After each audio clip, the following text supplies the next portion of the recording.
Betting.net. Betting.net is your best bet for finding the online casino or sports book that's right for you. So, guys, every week we're going to come on. If you follow the Grueling Truth Sports Network, you know that I give my top picks of the week for most of the top 25 games every week. So far, through week 4, 26 and 16, been hot the last 2 weeks. Hopefully, that will continue today. And we're going to give you what I think are the 7 best bets of this weekend. And we're going to start off with Iowa at Maryland, which is tonight. Now, the Iowa Hawkeyes have started off undefeated, as have Maryland. Maryland is a team we don't know a whole lot about, but Iowa's ranked fifth in the country, but it's only a 3.5 point favorite against the unranked Terrapins. I usually pay no attention to the AP poll, but to me, the Buckeyes are ranked way too high. They sort up these rankings thanks to wins over Indiana and Iowa State. And when you look at that, these are two teams in Indiana and Iowa State that have not lived up to being as good as their preseason predictions. While the defense is one of the best, Iowa's offense is just not very good. The Hawkeyes are number 119 in the country in yards per play at just 4.61. Tyler Goodson is averaging 20 rushes per game and is the most dangerous player on that offense. Maryland's defense, on the other hand, is allowing only 3.36 yards per rush. If the Terps can limit Goodson and put pressure on quarterback Spencer Petras, this has all the earmarks of an upset. And with the quarterback from Iowa, Spencer Petras, I would also like to bring up this is his first true road start. Now, Maryland has one of the Big Ten's best quarterbacks in Taula Tagovailoa and a deep group of receivers. Iowa's not faced an offense anywhere near this caliber so far. So if the Terrapins can avoid turnovers, which the Iowa defense has forced 9 this year, I think the Terps will actually have a chance to not only cover the spread, but win this game. In the end, I'm going to take Maryland, and I'm going to take the 3.5 points.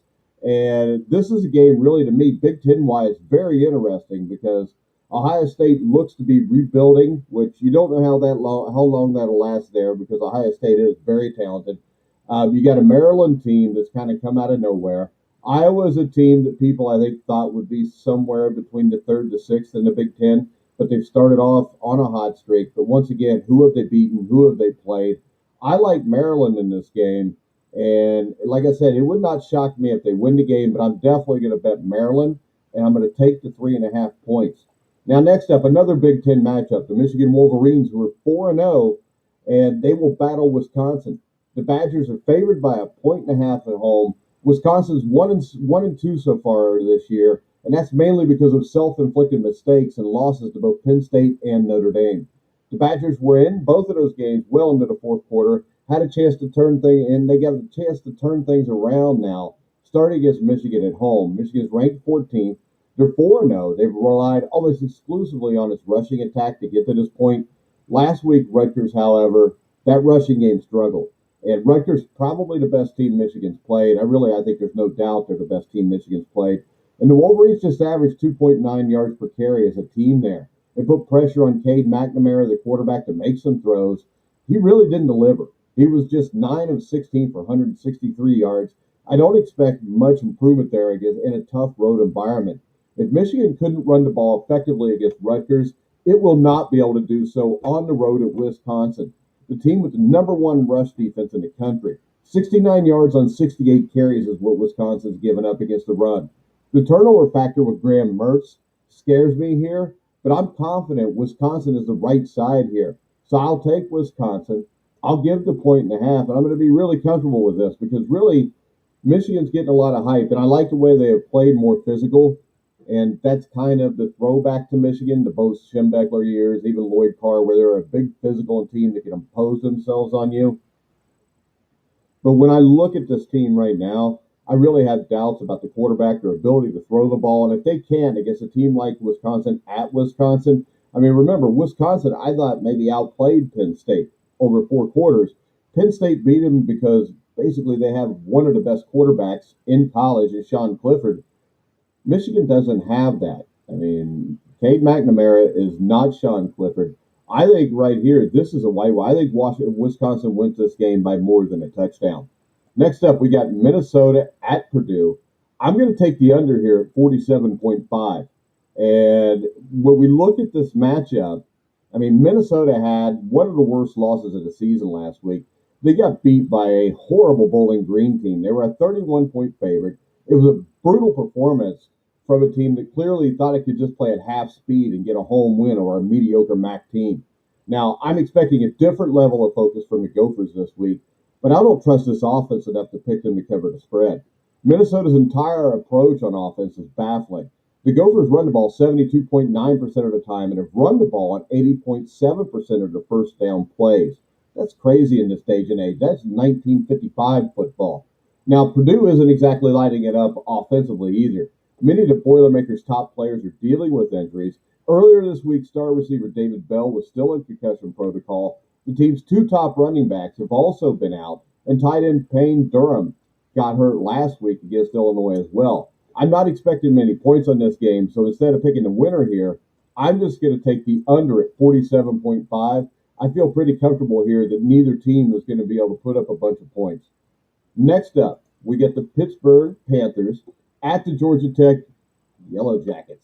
I'm going to take the over here at 58.5. It's a lot of points to take the over, but Pitt has a really strong passing game and a very porous defense. That's the recipe right here for an over. Through 4 games, Pitt is averaging almost 400 passing yards per game, the fourth most in the country. On the other side, the Pitt defense has allowed 34 points to Tennessee, 44 points at home to Western Michigan. All 4 of Pitt's games have gone over the total so far this year. And since the start of the 2020 season, the over in Pitt games is 12-3, which is a huge number to me. Georgia Tech is coming off an impressive win against the Tar Heels. And while I worry a bit about, the little trap game hangover from the Yellow Jackets, I still think they'll be able to put up a decent amount of points here at home. So during Jeff Collins' tenure at Georgia Tech, the over is 13-8 when the Yellow Jackets are the underdogs, including a 7-4 mark at home as a home underdog. So right here, I think this is a no-brainer. You take the over at 58.5. Pittsburgh's offense and lack of defense will help cover that. Next up, a game I never thought I would pick until I looked at the stats here, and that's Army at Ball State. Ball State's a 7.5-point underdog. Now, this is pretty simple for me. Army's option offense is averaging 344.5 yards rushing per game. Ball State gives up 5 yards per rush, 110th nationally, 123rd in the country in yards per play on offense. And because of the Army offense, the Cardinals will have limited number of possessions also. So when I look at this game, Ball State is 0-4 against the spread so far this season. After this one, I think it's safe to say that it'll be 0-5. I'm going to take Army here, and I'm going to give the 7.5 points, even though it's at Ball State. I don't think Ball State is disciplined enough on defense to stop this option. I mean, they can't stop an I formation. They're not stopping the option. Next up, Washington State at California. This game to me is kind of a home run no-brainer also. I think Cal is a lot better than the 1-3 record shows. The Golden Bears jumped out to double-digit first-half leads and losses to both Nevada and TCU. Last week at Washington, they put up 457 yards of offense, but were doomed by 3 turnovers and poor red zone execution. Now, Cal gets to return home to play a Washington State team that continues to struggle under Nick Rolovich. The Cougars blew a late lead at Utah last week and now have to go back on the road to play a veteran team that won't roll over despite a rough start to the season. I think Cal rolls in this spot. I think Cal's a team that can be dangerous the rest of the season in the Pac-12. I think they're a team to watch out for. Now, my game of the week is the Cincinnati Bearcats at Notre Dame. Now, how often do you see a team like Cincinnati go to Notre Dame and be favored? It started off at 2.5. The line I got this morning was UC favored by 1.5. Cincinnati went undefeated in the regular season last year, but was not even close to cracking the college football playoff field. This year, the Bearcats have opened in the top 10 and are hoping a huge road win over Notre Dame can serve as a resume boost they needed. They already went on the road. They won a sloppy game against Indiana University, and the problem there is Indiana has not lived up to the hype. So that win doesn't really catapult you to anything right now unless the Hoosiers, straighten up and beat Penn State on Saturday night and have a good run at the end of the season. This is a game for Cincinnati. This is a game that, the teams like Boise State, UCF, never got to play in the years where they went undefeated and had a shot to do something. This is at Notre Dame, who's ranked 4th. They're undefeated. This is This would be probably the biggest win in the history of the Cincinnati Bearcats.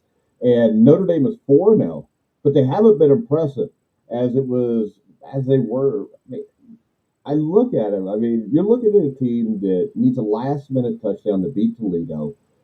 They needed overtime to beat Florida State, who then lost to Jacksonville State. Florida State's lost to everybody. And they were outgained in wins over Purdue and Wisconsin. The Wisconsin game, they put up 31 points in the fourth quarter. A lot of that was because of defense. And Purdue's not a very good football team.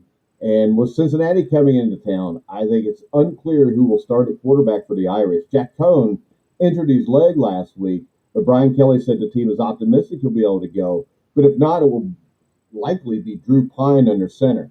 Now, the one thing that does give me a little pause here is the Cincinnati Bearcats have not really put together four great quarters of football yet this year.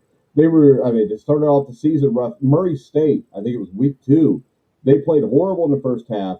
Desmond Ritter was turning the ball over. It was 7-7 at halftime. This was a home game at Cincinnati. Now the Bearcats recovered, blew them out 42-7. Then the next week they fall behind. What was it, 14-0 against Indiana? Ritter gets it straight. When I look at this team, the thing that stands out to me is I think Cincinnati is better on defense. I think they're better on offense. I think Desmond Ritter, I think Ford is a better running back. And Notre Dame has not had an easy time running the ball this year. And I think with Cincinnati, you got a top 15 defense. So this point and a half that you're giving Notre Dame seems weird because you're the Cincinnati Bearcats. But when I look at this, I think there's no doubt Cincinnati is the better team. I think it's going to come down to whether Desmond Ritter can start the game out strong. If this is a game where Notre Dame jumps up 10-0 or 14-0 early, then the Bearcats are going to be in trouble and could lose it. If they don't, though, and especially if Cincinnati scores first, I think the other thing that stands out to me is I know he doesn't have the experience Brian Kelly has, but I'll take Luke Fickell over Brian Kelly any day. I think he's a better football coach. I think what he's done in Cincinnati in 3 or 4 short years has been absolutely amazing. And I think the Bearcats are going to win this game. I think they'll win the game by a touchdown. And really, if they come out and they start strong at the top, I think this is a game that could be a double-digit blowout. I think the Cincinnati Bearcats are one of the 5 or 6 best teams in the country.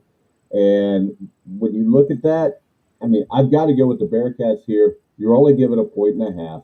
So I'm going to go that way. I'm going with Cincinnati to straight up win the game. I'll give the point and a half, all of that. Now, I want to remind you guys that we are powered here at the Grueling Truth by betting.net, and you can find the best place to bet for you. Betting.net offers expert and user reviews for every online sportsbook and casino in your state. Betting.net makes it easy to find all the legal online casinos or sportsbooks in your state. Head over now and see it for yourself. Go check out betting.net. All right, guys, I have one more game, and that game to me is almost a no-brainer also. We've got Arkansas against Georgia. Arkansas is getting 18 points right now. Sometimes, some places you can find 18 and a half against Georgia. Now, I know Georgia has one of the better defenses in the country, but I'm not sold on the Georgia offense. And Arkansas, to me, has done a great job. KJ Jefferson has played outstanding so far this season. This Arkansas team has already beat 2 teams that were ranked ahead of them that people thought would beat them, and it didn't happen. So my lock of the week is I'm taking Arkansas plus the 18 and a half. And I'll tell you this also. When I looked at this, I figured, I don't have a lot of money to bet. I'm kind of like the ordinary gambler here. I mean, I make some money off this, but I'm not dropping $5,000 on a game. So every week, what I like to do is I like to take a 4-team parlay. It's just something that I think could actually possibly happen that has big odds. And when I look at my parlay from this week, on that parlay is this. I've got Maryland straight up as a winner at plus 138. I've got Georgia Tech as a winner at plus 140. Arkansas is plus 760. So I bet all 3 of those games. To me, I really believe Maryland's going to win. I really believe Georgia Tech is 50-50 to win. I think Arkansas has got a 40 to 50% chance to win. A $10 bet there pays $491.23. I do this every week. A couple weeks ago, I hit a $10 bet that paid $310. The great thing about this, I do it all year for what? 14 weeks at $10 a pop. It's $140. If I hit that bet once or hit any of them once, I'm going to be up a couple $100 for the year on that. So that's what I like to do there. I like to play something like that because I do think it can happen. And also, it makes it really interesting. If Maryland beats Iowa tonight, and all of a sudden you're just sitting there with those two games, and Pittsburgh, Georgia Tech, I think is a toss-up. I think Iowa, Maryland's a toss-up. And I think Arkansas is a lot better than what people are giving them credit for. I think the 18.5 is crazy. But I can also tell you this. I'm going to bet, money on Arkansas plus 18.5. I'm going to bet a little bit on them at the huge odds. I mean, $10 right now, if you bet it on Arkansas, pays off at like $700 or $75. If you bet 100, it pays $750. So I'm going to put both of those. I'm going to hope I hit this 4-teamer or 3-teamer just for the heck of it. It's $10. Doesn't really hurt me. Like I said, I can hit 2 or 3 a year, which actually pays off pretty good in the end. Even if you go 3 out of 14 weeks at those kind of odds, you do pretty good, and there's not a huge risk there, but there's a very big reward. All right, guys, we're going to go ahead and wrap it up. I'm going to try to do this every Friday for betting.net, the Grueling Truth Sports Network. So make sure you check out betting.net. For now, I'm your host, Mike Goodpaster. You can follow me at Grueling Truth. Make sure you go over and check us out on Facebook at The Grueling Truth and check out all of our shows. We will have tomorrow live at 1 o'clock or 1:30, I believe it is. Tomorrow live at 1:30, we'll have the NFL Pick'em Show where we'll pick all the games against the point spreads with myself, Steve Risley, who was a pivotal player in the 1981 National Championship team for the Indiana Hoosiers, and Dan Kornhauser, who is our in-house, one of our NFL writers. So make sure you check that out at 1:30 tomorrow. So for now, I'm Mike Goodpaster. You've been watching and listening to The Grueling Truth, where the legends speak.